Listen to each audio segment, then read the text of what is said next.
warahmatullahi wabarakatuh. Om Swastiastu, salam namo buddhaya, salam kebajikan, dan salam sejahtera bagi kita semua. Halo sobat-sobat podcast, perkenalkan nama saya Jessie Ega Aluna dari kelas 10-3 dan saya bersama rekan-rekan saya.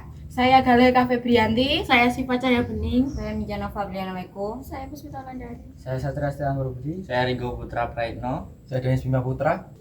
Di kesempatan kali ini, podcast mengenai kekerasan pada Sarah, kita mengambil tema yang berjudul diskriminasi terhadap siswa berdasarkan agama. Di sini saya sudah bersama 3 rekan saya.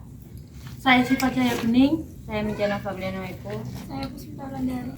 Sesuai judul kita tadi, yaitu diskriminasi terhadap siswa berdasarkan agama. Sebelumnya kalian apa sudah tahu atau pernah mendengar tentang diskriminasi terhadap siswa berdasarkan agama? Sudah. Menurut Mbak Puspita sendiri, diskriminasi terhadap siswa berdasarkan agama itu menurut pandangan Mbak Puspita seperti apa sih? Diskriminasi agama adalah perlakuan berbeda terhadap seseorang atau kelompok karena keyakinan tertentu yang mereka anut tentang suatu agama. Menurut Mbak Mica sendiri bagaimana? permintaan akomodasi terhadap keyakinan dan praktik keagamaannya. Kalau menurut saya, perlakuan terhadap individu secara berbeda karena keyakinan dan praktik keagamaannya. A few moments later. Baiklah, kita lanjut ke pertanyaan berikutnya ya. Jadi kan tadi saya sudah memberikan pertanyaan tentang apa yang kalian tahu atau pengertian dari diskriminasi tentang siswa berdasarkan agama ya. Kemudian apa sih yang kalian ketahui tentang contoh diskriminasi terhadap siswa berdasarkan agama? Menurut Mbak Puspita sendiri bagaimana? Menurut saya, contohnya itu ada melakukan penistaan terhadap suatu agama, memaksakan kehendak orang lain untuk mengikuti agamanya. Untuk Mbak Mica bagaimana? Menurut saya contohnya perlakuan tidak adil di tempat kerja berdasarkan agama tertentu. Mbak Bening? Kalau menurut saya, penolakan pekerjaan karena keyakinan agama seseorang. Jadi itu tadi yang 3 teman saya ketahui tentang contoh diskriminasi terhadap siswa berdasarkan agama. Kita lanjut ke pertanyaan berikutnya ya.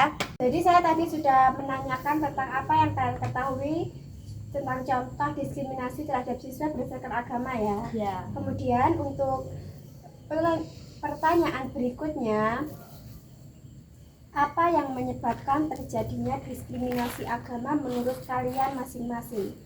Mbak Puspita? Kalau menurut saya, adanya faktor-faktor yang melatar belakangi terjadinya diskriminasi agama meliputi stereotip yang terbentuk dari pandangan dan asumsi negatif terhadap kelompok agama tertentu, prasangka agama yang mendasari penilaian dan perlakuan terhadap keyakinan agama seseorang. Jawaban dari Mbak Mica bagaimana? Menurut saya, terbentuknya dari pandangan negatif terhadap suatu agama tertentu, prasangka agama yang menyebabkan melakukan tidak adil dan mengabaikan hak-hak dasar kelompok tertentu. Mbak Siva? Menurut saya, adanya prasangka mengenai upaya kristenisasi yang dilakukan oleh kelompok agama, minoritas, dan adanya regulasi-regulasi tertulis maupun tidak tertulis. Jadi itu tadi jawaban dari 3 rekan saya mengenai apa yang menyebabkan diskriminasi siswa berdasarkan agama. Kita lanjut ke pertanyaan berikutnya. Jadi saya tadi sudah menanyakan apa yang menyebabkan terjadinya diskriminasi agama ya.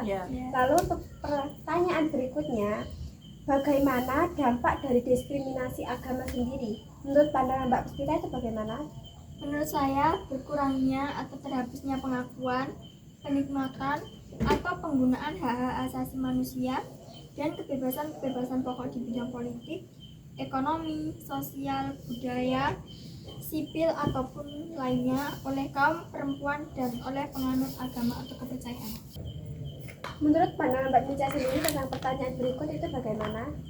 Menurut saya dampaknya adalah terhapusnya pengakuan, penikmatan atau penggunaan hak-hak asasi manusia dan kebebasan pokok di bidang politik, ekonomi, sosial, budaya, sipil, dan lainnya.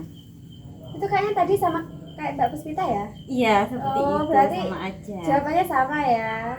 Kalau untuk Mbak Bening bagaimana? Kalau menurut saya, muncul perasaan malu, putus asa, dan sterilisasi. Menurut Mbak Bening sendiri bagaimana? keengganan untuk meminta bantuan atau mendapatkan perawatan, dan kurangnya pemahaman oleh keluarga, teman, ataupun orang lain. Jadi itu tadi yang rekan saya ketahui tentang bagaimana dampak dari diskriminasi agama.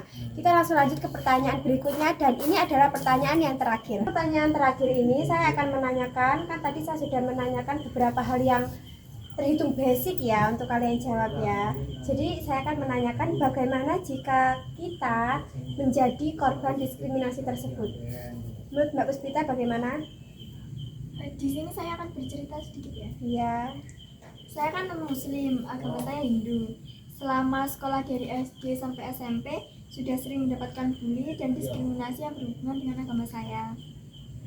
Bulian berasal dari teman main di rumah, teman di sekolah, sampai guru sekolah saya juga pernah saya alami. Dari yang ringan yang hanya ejekan biasa sampai pemotongan nilai oleh guru wali kelas yang alasannya sepele pernah saya alami karena nilai agama saya lebih tinggi daripada yang lain.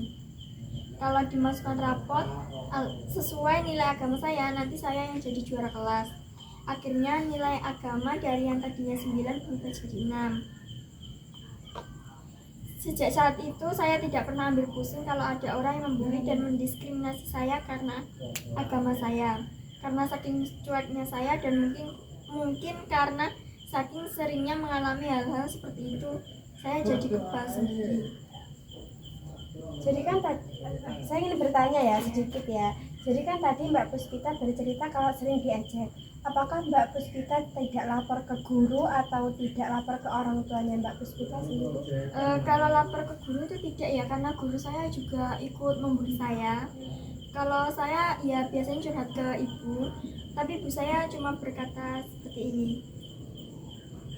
Saya berceritakan, tadinya ada orang yang mengasih surat kaleng ke saya. Kata ibu saya, gak apa-apa, sebelum kamu diancam seperti ini, Tuhan Sang Yang Widiwasa sudah lebih dahulu mengalami seperti ini yang lebih kejam lagi. Berarti maaf ya, orang tua Mbak Puspita tidak lapor ke guru. Ya, Baiklah. Untuk Mbak Mica sendiri, bagaimana jika Mbak Mica menjadi korban diskriminasi tersebut? Saya akan melaporkan ke pihak yang berwajib. Iya. Ya, udah segitu aja. Berarti hanya melaporkan saja. Iya, yang saya alami. Saya dapat keadilan gitu. Kalau untuk Mbak Beni sendiri, bagaimana jika menjadi korban diskriminasi? Kalau untuk saya, penting untuk menghilangkan rasa takut melaporkan insiden dan memastikan bahwa setiap kasus diperlakukan dengan adil. Jadi itu tadi beberapa pertanyaan dari saya yang terhitung mampu dijawab oleh rekan-rekan saya. Jadi kesimpulan dari podcast kali ini adalah kita tidak boleh membedakan agama siapapun. Orang lain berhak menganut agamanya masing-masing dan kita juga berhak menganut agama kita masing-masing. Karena di Indonesia sudah diakui 6 agama dan tidak hanya satu agama yang diakui. 6 agama berikut adalah Islam, Hindu, Kristen, Konghucu, Katolik, dan Buddha. Jadi itu tadi podcast dari kelompok kami. Terima kasih atas waktunya yang telah menyempatkan untuk melihat podcast dari kami. Dan kami mohon maaf apabila ada kata yang salah. Kami pamit untuk undur diri dan sampai ketemu sobat-sobat podcast. Wassalamualaikum warahmatullahi wabarakatuh.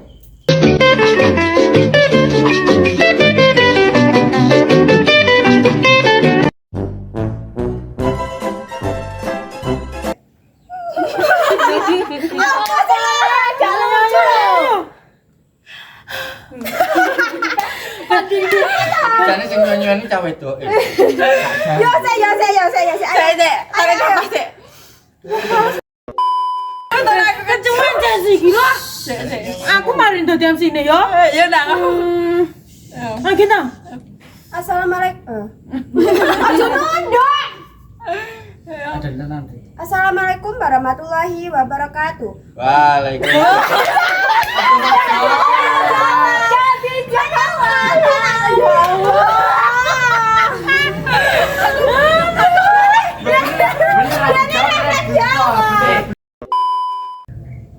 Terus ya? coba sekto. Ya saya bisa kok. Coba. Ayahku.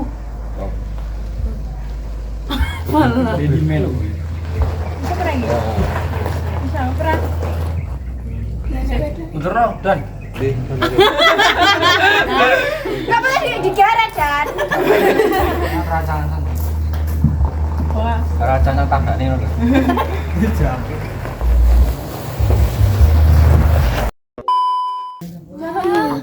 Apa arek alasan? Alasan tuh ya melale. Lah ora kan lo Dendis ngomongnya aku ya kesini. Salah. Aku sering laku jatuh. apa sih? Ya ngomongnya kesel kabeh ya kesel. Ya iya aku ya. Ben ben kapok. Bisa nih kancamu. Aku kok rene kok. Apa? Pasti dia kan balik sik kan.